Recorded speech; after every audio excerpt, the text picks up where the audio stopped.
Um bom entendimento de estatística é fundamental para a gente ter uma compreensão adequada dos trabalhos de outros pesquisadores e também para a construção fundamentada da nossa pesquisa. Como a gente viu nas aulas do professor Ricardo, o entendimento da análise estatística é importante para corroborar para uma construção de objetivos claros e também para inferências adequadas. A gente vai observar agora um pouco sobre como que se estrutura a análise estatística do ponto de vista de planejamento de experimentos. Então, para fazer uma análise estatística, nós já vamos ter vindo de um propósito de pesquisa,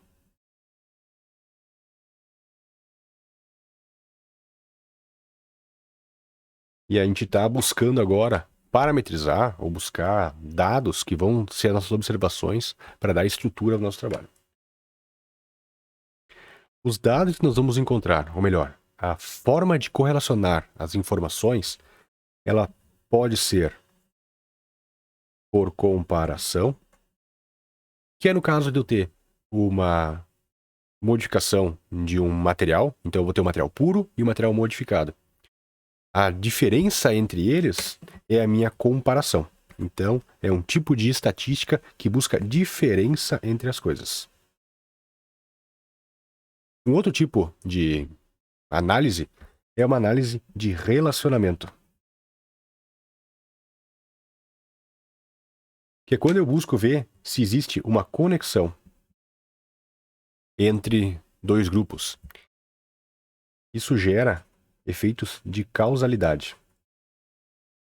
Eu quero saber se a presença de uma coisa causou algum efeito. A modificação de um parâmetro causou uma modificação do material. Então eu tenho aqui sistemas diferentes: comparação e relacionamento. Tipos de dados que eu tenho para analisar. Todos sabem que eu temos dados quantitativos e qualitativos.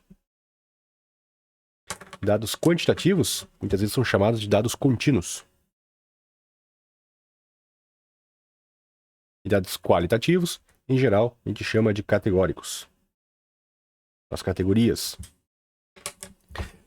É importante ver que, quando a gente faz uma pesquisa científica, não necessariamente na área de materiais a gente tem só dados quantitativos. Se eu avaliar a ruptura de um corpo de prova, eu posso ter a resistência na ruptura, a tensão máxima na ruptura. Eu tenho um dado quantitativo, é um dado contínuo, mas se o tipo de fratura que esse material teve foi uma fratura frágil ou dúctil, eu tenho um dado qualitativo. Então eu não tenho necessariamente que valer somente dos dados contínuos. Eu também tenho que pensar se eu não tenho dados que eu poderia retirar que são de forma categórica. A presença ou não de vazios na amostra é um dado qualitativo. Não só a combinação entre eles, mas a capacidade de entender as correlações entre eles é que nos dá uma base para fazer, muitas vezes, inferências mais fortes. Que tipos de estatísticas nós temos a partir disso? Se nós partimos pela comparação, a gente está tentando ver diferença entre grupos, entre qualidades, nós temos um tipo de estatística chamada estatística Chi quadrado. Se eu estou trabalhando com a comparação, a diferença entre uma amostra com aditivo, sem aditivo, tratada e não tratada, eu posso ter dados que são qualitativos e dados quantitativos. Eu vou trabalhar com uma estatística do tipo teste T. Quem lembra? A ANOVA, que em geral é o único tipo de teste estatístico que a gente aprende lá na graduação, está aqui dentro. Nós temos ainda a possibilidade de ter dados de relacionamento com dados qualitativos. Esse aqui é a chamada de estatística correlacional. Dependendo das características dos nossos dados, a gente pode então abrir esse sistema aqui.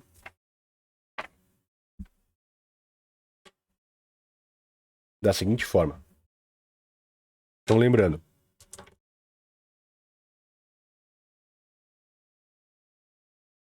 Chi quadrado, onde eu estou fazendo uma comparação entre categorias, a diferença entre categorias.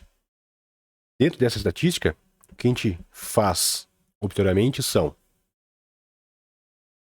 testes de homogeneidade. Eu quero saber se dentro do grupo os dados são coesos. E também eu faço o teste de independência. Eu preciso descobrir se uma amostra não deveria estar em outra categoria, se eu não tenho amostras que se classificam em múltiplas categorias. O segundo tipo, o tipo teste T, eu vou ter algumas condições. Se eu tenho uma variável, ou um grupo amostral, melhor chamar de grupo amostral, grupo amostral. Por exemplo, eu quero comparar um puro com um modificado. Eu quero comparar um teste local versus o global.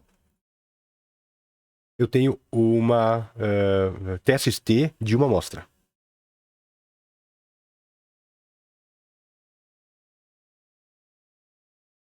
Se eu tenho dois grupos amostrais,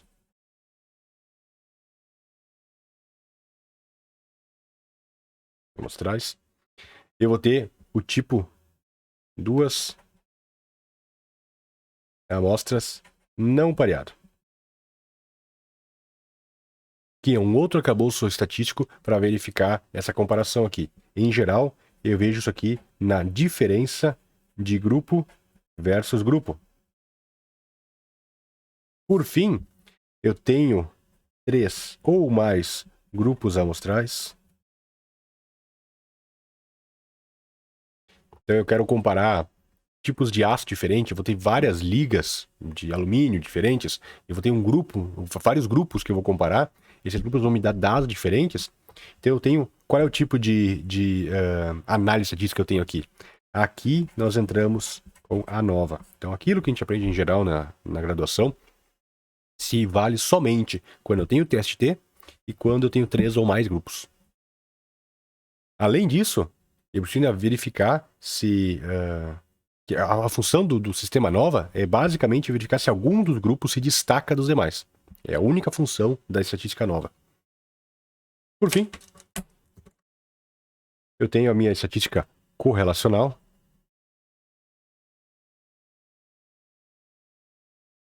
E agora, eu posso ter uma variável